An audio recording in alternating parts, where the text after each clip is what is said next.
Nirmala ji, thank you very much once again for giving us this exclusive, very special interview like every year after the budget. Through our News18 network, through CNBC, CNBC Awaz, CNN News 18, you will be able to reach every nook and corner of the country, and investors are glued into moneycontrol.com, tracking every twist and turn of the budget. Thank you so much. My first question, a somewhat obvious question, no SOPs, no populist measures. Even in 2019 interim budget, the government had announced some SOPs, like tax rebates. There were some announcements for the farmers, but none this time. Seems like a very confident Prime Minister going into 2024 elections. You've never looked more relaxed to me before. What was going on in your mind while drafting this? Well, thank you for having me after the budget, like every year. It's a great opportunity to talk to your viewers and also for others who are watching this program more with the keenness to know about the Indian economy. Yes, the budget yesterday did not have any SOPs announced. We treated it like a true vote on account, an interim budget before an election, and also an interim budget which is being presented with the clear understanding that the several programs which were launched with empowerment of citizens in mind over the last 10 years are reaching the ground, and the beneficiaries are already on their own speaking about it. The power of word of mouth is very strong. So when a beneficiary gets truly the benefit and without any middlemen playing a role in it, they really understand that the intent of the government is what they've said is what is getting executed. So I place a lot of trust in the word of mouth, which has helped in schemes like Ujjwala, PM Awas Yojana, PM Mudra Yojana, Swanidhi Yojana, all of which have benefited the small households, small people who want to do their business and who don't have money to give for collateral, no properties to give. So this government has actually, because of the vision with which Prime Minister is committed to serve this country, is actually serving the common people in letter and spirit. And that is recognized by the people themselves. It's not as if you're saying and you're showing target numbers, you're showing achievement numbers. No, the people in the ground are saying about it. I've got it. And so is my neighbor, so is the neighbor of that household, and so on. So, and that is why I have used an expression, and I mean it when I've said it, that this is secularism in action. This is where we have not shown any difference between members belonging to this community or that community, this religion or that religion, or somebody's relative and not relative. No difference. The project reaches the ground for everybody who deserves to get it. And if they are eligible, they get it, irrespective of who they are. And therefore, in every way, the principle of empowerment, the Sabka Saath, Sabka Vishwas, Sabka Vikas, has been executed in every way. And that is the sense of confidence that the blessings of the people are not just at the time when we gave promises, but the blessings are even now coming in abundantly to say, yes, you've kept up your word. It is what the Prime Minister has also been talking about, the forecast, as he calls it. That's right. The poor, women, farmers, youth. So I think that is the cornerstone of this budget, of this speech. Nirmala ji, you've steered the economy in difficult times. If I look at your last 5 years, there's been the pandemic. Right now, 2 wars are going on. Even then, we are projected to grow at 7.3%. Now, if I were to look at the nominal GDP, which has grown only 10.5%, consider an inflation of 4.5%, do you think that 7% itself would be challenging? I mean, do you think it is realistic for us to grow on those lines? The Chief Economic Advisor has also commented in his preface. He's elaborated on how 7% is not difficult to achieve. Globally also, the various organizations which look at economies of all countries, like IMF for instance, has also enhanced their own assessment. So, upgrading our growth estimates is not just singularly our business. People are seeing that fundamentally a lot of activities are happening. The robustness of the economy has not slackened anywhere. It has maintained its, the buoyancy with which things are happening, not just revenue collection when I'm talking of buoyancy. So there is reason to believe, yes, it is possible. And the deflator, not just the inflation, but the deflator itself is constantly, meaning we are looking at controlling inflation, the other factors fall in place, so the deflator itself then plays a role, and therefore we are confident that on the one hand we'll be able to manage inflation, and on the other to keep the robustness in growth so that it is sustained growth. We have made every effort to look at both growth driving elements and inclusivity driving elements so that nobody is left out from this growth process, both to contribute and to gain from. Indeed.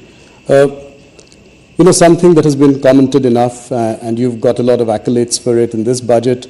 If you look at the fiscal glide path, I think you've beaten estimates. This year you've projected 5.1 next year, so that also looks promising. What is your message to the sovereign rating agencies? You're expecting an upgrade?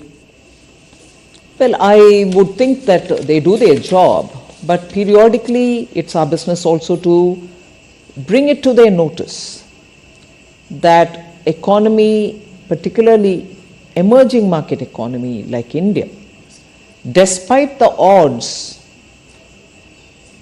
we are doing a lot of reforms, systemic reforms, which actually you're seeing is bearing the results now.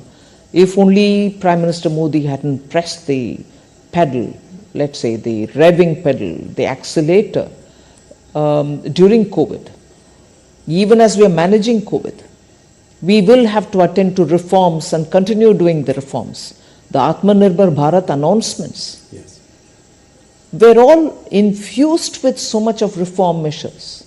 Otherwise, we wouldn't have eliminated more than 68,000 rules, which were just so archaic and were becoming instruments for rent-seeking people. So, systemic reforms have continued. Whether it was pre-COVID, GST and IBC, together with very many other reforms like professionalizing public sector banks and so on, the emphasis on reform has given us adequate rewards, and we'll continue doing that. That is why even in the budget, we have emphasized on transparency. We have emphasized on getting everything on board the budget process itself, rather than keeping it outside of the budget or underneath the carpet. These are not small steps, and that has been consistently done in the last 4-5 years. And before that, as I said, IBC or banking reforms, the 5 major recognition R's, as we say, of the problem. So to list it, there are so many, some small, some very big. The small ones having very big implication in making the economy much more cleaner and open and transparent. The bigger ones which are bearing results in terms of the money that you collect in GST. These are not small steps. So that is the one which I would play as important indicators which rating agencies should look at comprehensively, rather than look at just one detail here, one detail there. Macroeconomic stability is also very well kept up. No, glad you mentioned reforms. I think big message coming from you that the government will continue on the road for reforms. What are the, I've said this to you before, that, cutting the rich tax last year, in an election year, before that, cutting the corporate rate tax. I mean, you've taken some bold measures. What are the next level of reforms that we can expect from you? Broadly, I mean, directionally. No, first of all, as I said, the system to become more transparent more things will have to be done in order to make sure that we work together with states. It's one thing for the union government to work on those areas which are exclusively with the central government. But where there are overlaps, there are some states which have come about enthusiastically to say, yes, we should benefit also from this vibrancy which results after such measures are taken.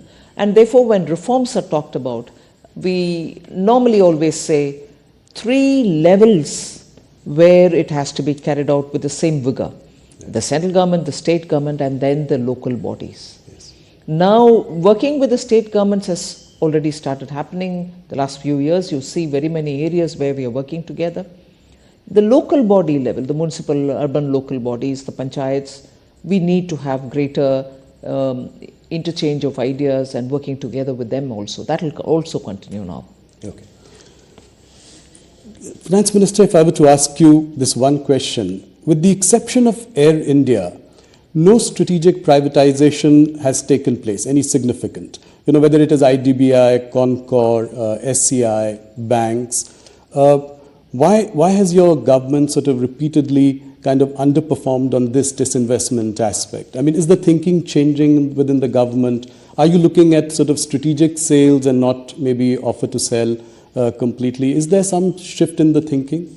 I would want you to, first of all, put that question into the frame that I have laid in the matter of public sector enterprises policy. Right. If a policy framework has been announced, and in that we have said that there are only core strategic sectors which government recognizes, where the government will be having a minimal presence. Right. And even in those sectors, private sector will be allowed to, or it will be completely open for them to participate in total.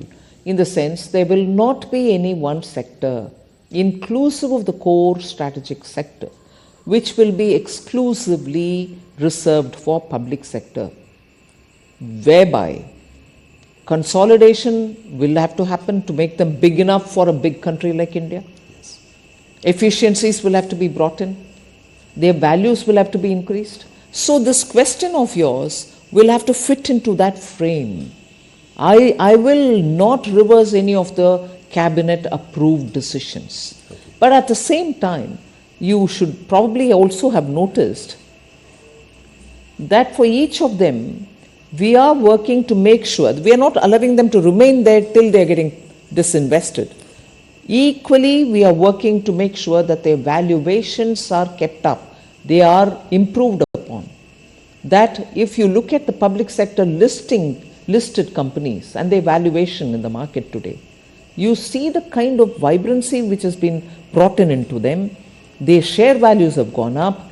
The dividends are even much better than earlier. Absolutely. So, disinvestment is one thing, but bring in value to them and make sure that the markets look at them absolutely favorably. No, in fact, the public sector companies have done really well, you know, and public markets are also where they are.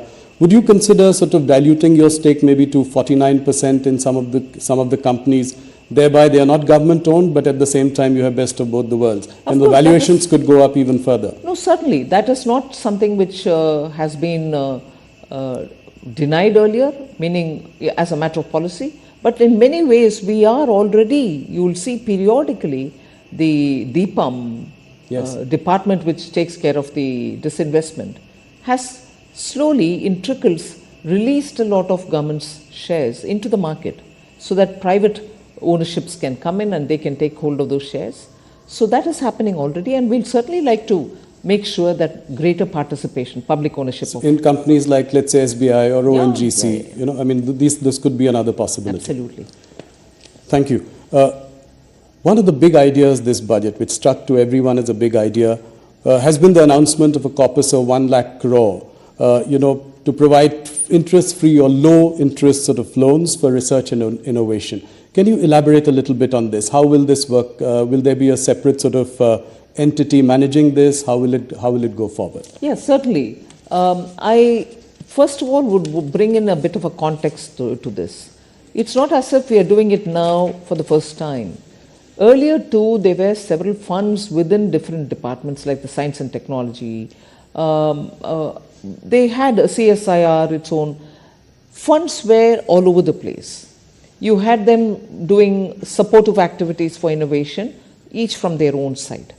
2 years ago, I remember announcing the National Research Foundation, which brought together all these thinly spread resources to one pool, and from there each of the department would claim whatever they would want to fund in terms of innovation supportive activities.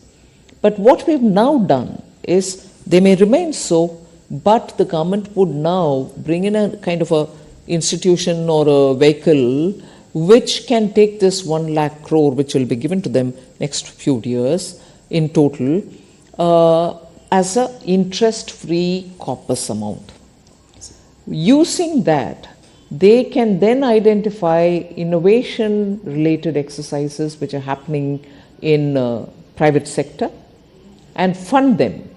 I may give this interest-free 50-year loan to the corpus, but the managers of that fund will then decide to whom at what cost should they give it. The cost may vary depending on the risk factors and the judgment of the professionals who will manage it. But it's certainly a fund from where private innovation will be supported. Got it. I'm sure you'll be asked this question in future, but the allocation for capex at 11.1 lakh crore, does it seem like a lofty goal, considering that you could not even do 10 lakh crore in this year? No, but not really. I mean, we've done only 2 lakh, 3 lakh. That's not the case. Yeah. We're closer to 10. It's also because absorption has its own limits, whether it's the states or the departments within Government of India. When the capital expenditure is undertaken through the outlays given to them, it is only that much within 12 months that they can do and not beyond. So sometimes reaching the target, however ambitious it is to the last mile difficult within 12 months. Had we given them a few more months, they will probably even complete that. But the condition for these capital expenditure, which I have announced since last 3 years, is that amount should be utilized within the year. So many of the state governments which take the money, which are very good in implementing, in fact, I find states very enthusiastic in wanting to avail of this facility. The difficulty comes that if you restrict them to using it within 12 months, and which is what we aim at, we want them to use it within 12 months. So I'm not saying restrict in that sense, but within 12 months when you are expected to spend that money, there are times when completely utilizing it becomes difficult. They partly use this. That is why 10 lakhs you might reach 9.2 and not touch 10, but achieving 9.2 within a matter of 12 is, I think, good enough. So to increase it to 11, I'm very hopeful it will definitely get used. And the amounts which are being given to the states are also having high utilization. Nirmala ji, if I'm right, we get a sense that there is an indication of tapering of government spending. I know we've discussed this in our last interview as well. You expect private sector also now to do some heavy lifting. So we are seeing some of the sectors looking up now. There are investments in steel, aviation, power, machinery. But are you happy with the level of private sector participation? You said that they are like Hanuman, and Hanuman has no idea of his own power. When do you think that this Hanuman will lift the economy mountain? Well, I think, as you said, they are coming out. There is investment happening. The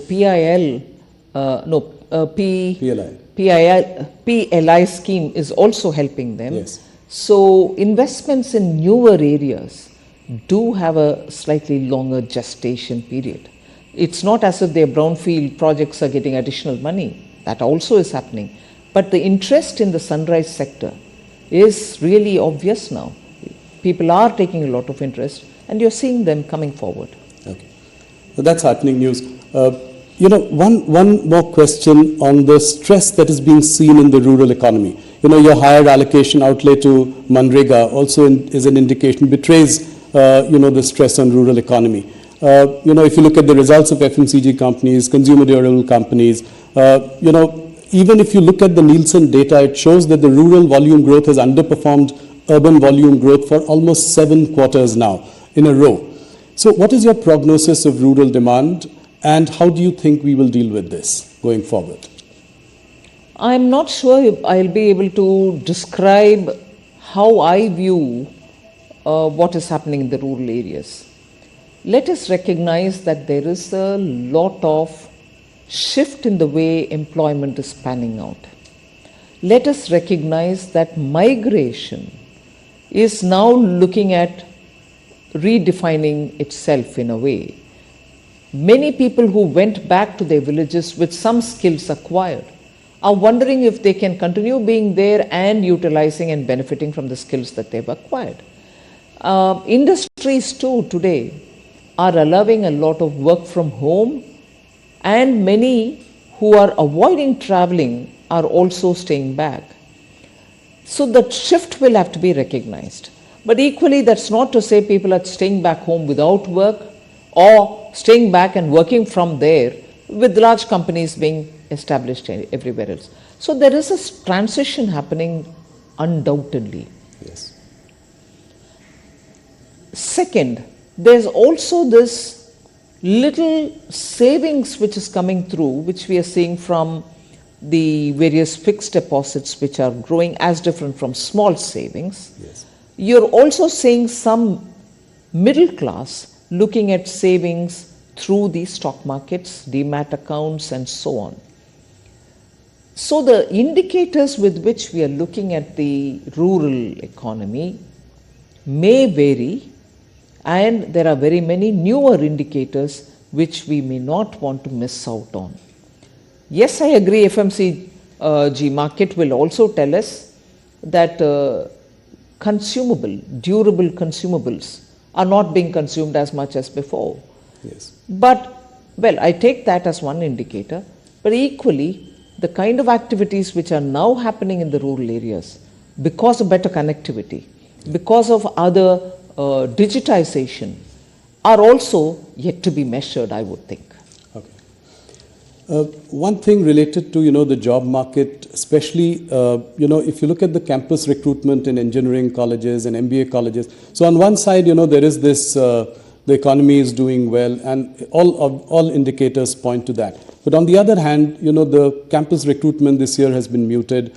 Salaries have been lower. Many students have not got a job offer yet. How do you see this, in relation to the overall big picture?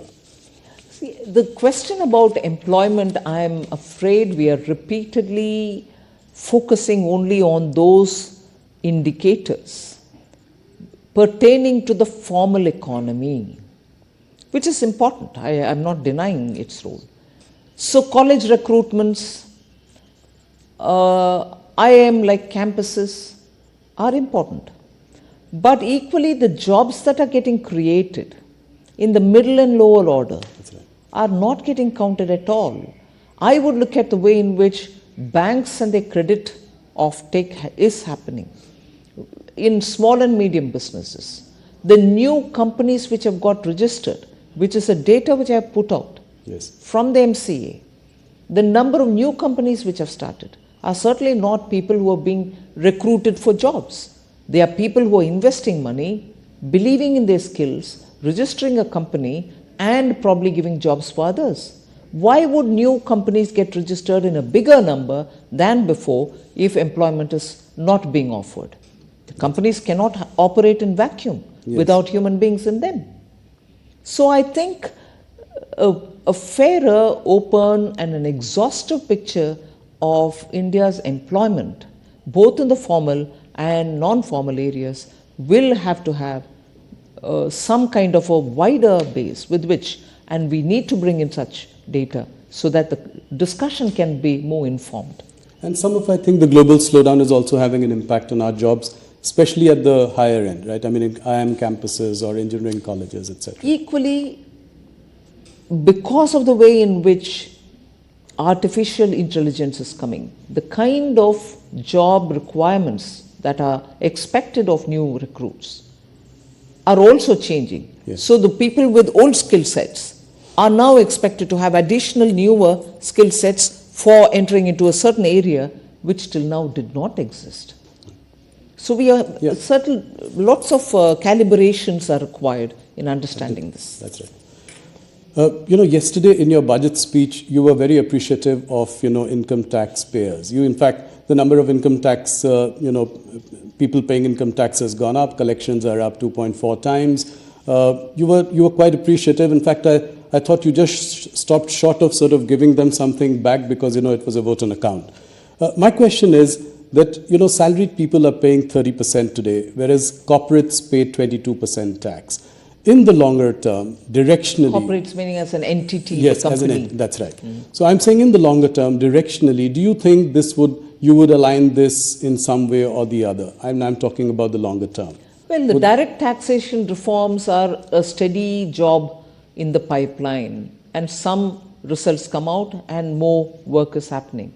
So direct taxation is something on which one ease of the taxpayers' facilitation which has to be improved, and also one of the things happened yesterday, one of the serving the customer better business in the taxation regime happened yesterday, but more work can always be done.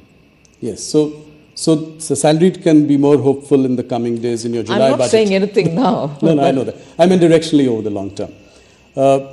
You managed inflation very well in the past few years.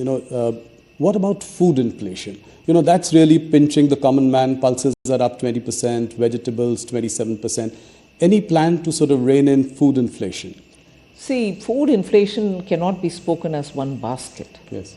Or one item. It has so many different components. If pulses are becoming more expensive, we are import dependent to meet adequacy in meeting their demand. In the sense we are not self-sufficient. We need to import to meet our demand, and when you depend on imports, the prices are determined by the supplier, not by us. So when it is pulse or dal, where the prices have to be controlled, so much has to be done well in advance. If you know your crop is only X and not what you need, then you pre-plan imports. You have to touch on very many countries to get the imports and so on. And in that, of course, the role of the traders is very important. Yes. That is one thing. Second is you're looking at other seasonal vegetables, which can equally be affected by drought or by excess rain. That's true. No import substitution or no import in the last minute can help us. If suddenly one particular crop, say of potatoes or onions or tomatoes, are lost, the last minute procurement from somewhere else is also fraught with difficulties. That's good. So the treatment for controlling price for pulses and the perishable crops and let's say rice which can be stored are all very different. And that is why there is a committee in Government of India which looks into this and makes sure that periodically you're able to get in time those based on estimates. It's an ongoing job. It's not with a deadline. It has to keep happening. Yes. And I think largely the committee has been successful. Otherwise, we couldn't have been closer to the policy range. That's right. I had interviewed the Prime Minister in 2016, as early as that, and he spoke about the white paper. He said that we should come out with the white paper because we inherited an economy which was in the fragile five. And and that was early, just 2 years into the government. And what we had to really do to drag it out of, the levels it had reached. You spoke similarly yesterday about a white paper, and you said it was a Herculean task to bring the economy back from the brink. What is the idea behind the white paper? Why now? And will it be another stick to beat the opposition with? See, you're right in pointing out that the Honorable Prime Minister has spoken about it even in 2016 in your interview. Then it was so many different sections of our society themselves suggested to us that you better bring a paper out, white paper out, to say why Indian economy has reached the fragile five, to say why our banks had become such a black hole. Nothing could be restored of the banks. Banks were all in deep trouble. Look at the number of NPAs and the value of the NPAs, meaning what was the original value and to what extent they had reached almost close to valueless positions. So whether it was your banks, whether it was the overall economy, whether it was defense procurement, whether it was a vital sector of telecom, why even minerals, every area was ridden with problems. Now if you're talking of corruption, well, it's one thing, it goes to the court, people get punished, and then the monies are given back or not given back, values are retrieved or not retrieved. That's one side of the story. But what impact it left on the economy? To restore your banks back to health, to make sure your country is safe with adequate strategic equipments given to defense personnel, to make sure that your mines, which are wealth under the earth, meaning inside the earth, under the soil, to use them for the benefit of the country rather than to use them as one instrument through which you line your own pocket. What implications it had on the economy? Banks not being healthy, mines being given to brothers and sisters who did not want to extract the mineral for the benefit of the country. Spectrum allocations, if it had happened in time, I didn't have to spend so much to restore BSNL to have 2G or 4G in time. And what implication does it have on the country when 4G is not available in time, whereas the whole world is talking about 5G? Yes. So the kind of impact that it had, the mismanagement, it is not just talking about, policy paralysis for a fragile five. It's talking about every one of these steps, which one in morally, which number one, morally was immoral, in the sense was not right, and equally the kind of positive effect, if it had happened very well in a transparent fashion, it would have had on the economy. We lost 10 glorious years, and to restore it to that position back and then to pull it up to now get closer to the world's third largest economy is a Herculean task, which I'm grateful this country had a Prime Minister like Modi ji, who single-mindedly said, I will restore this economy back, it's my service to the nation. Yes. Otherwise it wouldn't have happened. So why the white paper now? Yes. We've had 10 years, and prior to that there was a 10 years where you saw all this happening. Policy paralysis, corruption, nation losing its endowments, and so on. 10 years under Prime Minister Modi. What kind of course corrections had to happen? Yes. What kind of restoring confidence had to happen? What kind of pulling back from rut that had to happen?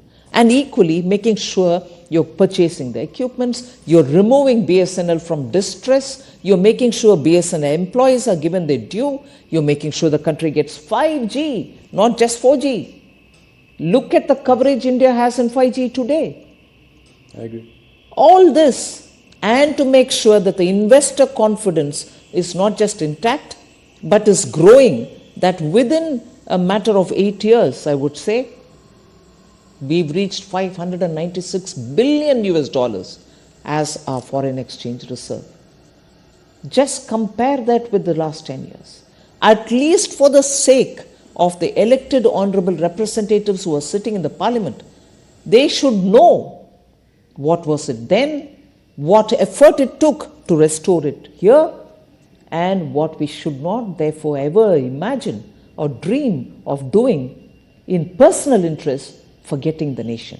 Why now? Parliament should know. 2, at that time, had Prime Minister Modi not taken the call that in the interest of our nation, I would not bring it out. He didn't bring the paper then, white paper then, because you put the nation first. You say, if I do it now, I can be happy, but the confidence in our country would have been lost. Investors wouldn't have come. Our own people would have lost faith in the systems. They would say, oh my God, this government will come, eat away and go. That next government can come. It'll do its own, but we're all languishing. The faith in institutions, in government, in leaders, in politics would have been lost in the minds of people. And I'm so grateful that the Prime Minister didn't do it then. He restored it all, put India on such a wonderful track towards becoming third largest economy, and then so that all of us know what it took and what we shouldn't do in the future, this paper. So when do you table it? Well, sooner, I suppose. A passionate reply from you, I must say. Nirmala ji, when it comes to the markets, Nirmala Sitharaman can do no wrong. Last 2-3 years, markets have been on a roll.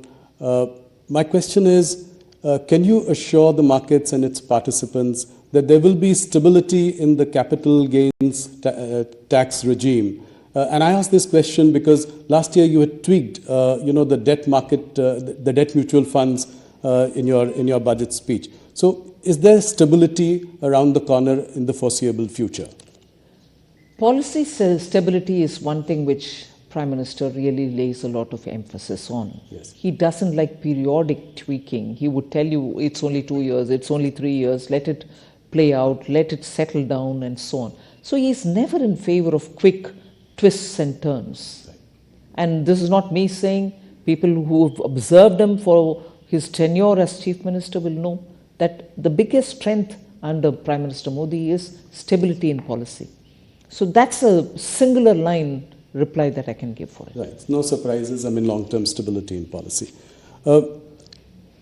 Another question, current question. RBI has imposed restrictions on the operations of Paytm Payments Bank.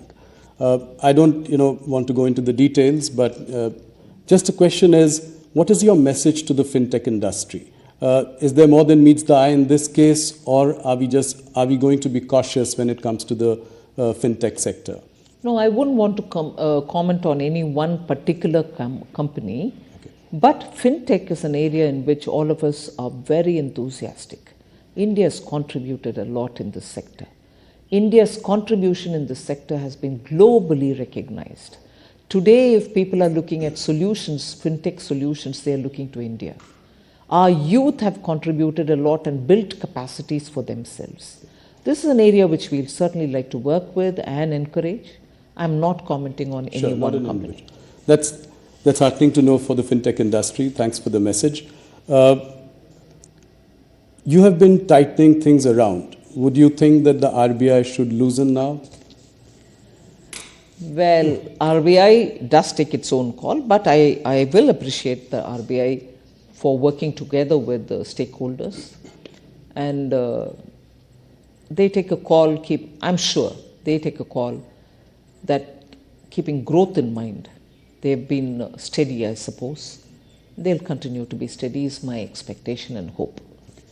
A few quick political questions. I'm aware of the time. Thank you for answering all our business and economic questions at great length.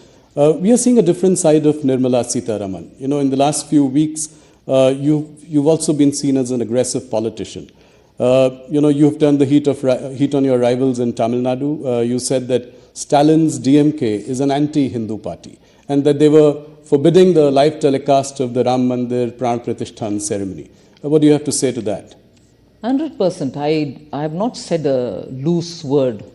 I did mean what I say, and I do truly believe that repeatedly the attack on Hindus in Tamil Nadu in layers which are seen and in layers which are not seen have been felt for a long time.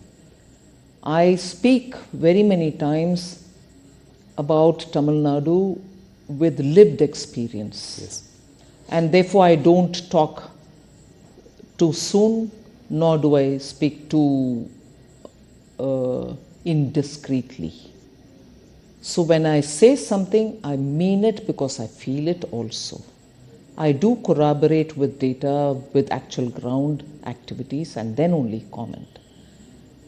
Unfortunately, if that is the politics of a state party, which has had a lot of ideological support extended to separatist politicians of years gone by. Yes. Whether they support it even today, I do not know, but there are periodic voices which come out which are very separatist in tone and tenor. My grief is a national party like the Congress party has been decimated in Tamil Nadu, and today, till today, they are not a position to win an election, even a couple of seats on their own, without being in alliance with one of these parties. BJP is, of course, a beginner there. It's been there since the Jansangh days, and it's gaining strength. We'll continue to work with the people. But the grief that I want to express is a national party like Congress party also joins that anti-Hindu voice, does not condemn the anti-Hindu voice of the party DMK, and even worse, goes in support of such voices which come from DMK.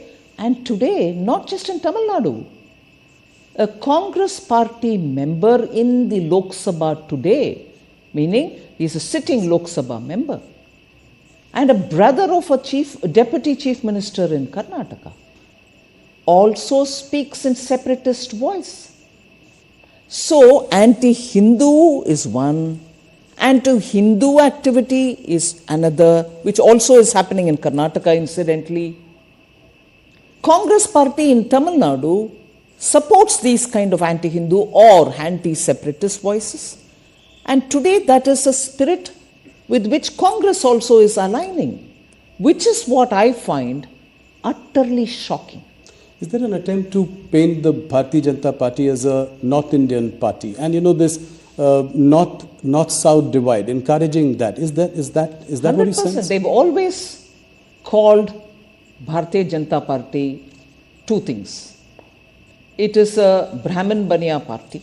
Yes. It's a Hindi party. Today, the kind of support BJP receives in South India disproves all this.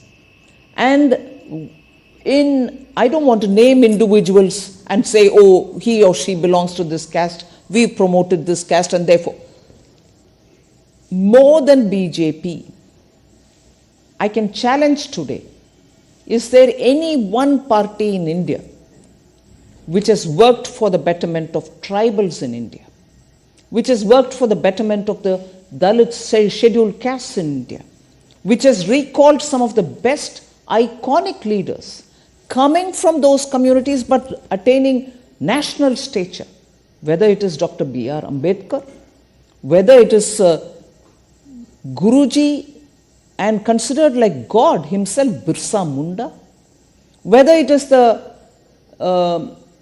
sons of the Shabzade, Sikh gurus, who gave their lives in their teenage for the sake of our country. So in any one of these, I want to ask, is there any one party in this country which has as much served as the BJP? So what is Hindi party? When Prime Minister of India is talking about all languages, he quotes Thiruvalluvar. Yes. He quotes from Purananuru.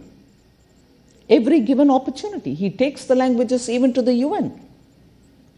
So, Tamil Nadu's politics, speaking of these kind of things, has happily kept the Hindi-speaking parts of the country, even if they are in alliance with them, away from the separatist rhetoric. So you think, oh, we are in alliance with that party, they cannot do any wrong. Yes. But they've been speaking all these separatists earlier. They're speaking anti-Hindu earlier. Only because of the language gap. Just as they didn't want to learn Hindi, many of the North Indians didn't want to learn Tamil. So there's never been an understanding, a comprehensive, complete understanding of what's developed in Tamil Nadu. So are you hopeful that the BJP will do better this time in South India?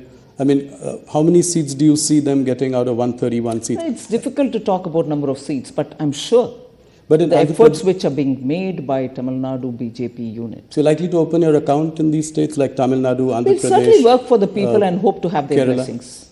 Of course. Tamil Nadu, you have No, whether it's Kerala, whether it's Tamil Nadu, lots of work is happening and people are responding as well. Are you likely to contest the elections? I don't think. No. It's my party's decision. Okay. One last question on 2024, what is your assessment? How many seats do you think that the BJP is likely I'm not to get? sure I'll again Yeah. speculate on the number of seats. Better than last time? Much better than last I time? think people will see the truth and commitment and dedication with which the Honorable Prime Minister has been working. They are blessing him. They are seeing his earnestness. They are seeing how non-stop he puts the people of India and the nation first among everything else. So I'm confident. The opposition has constantly been crying themselves hoarse about the use of intelligence agencies, so whether it is Kejriwal or Mamata Banerjee's leaders in West Bengal or Hemant Soren more recently, they complain that there is harassment by central investigative agencies. And if, the leaders jump onto the other side and join the BJP, then they are let go scot-free.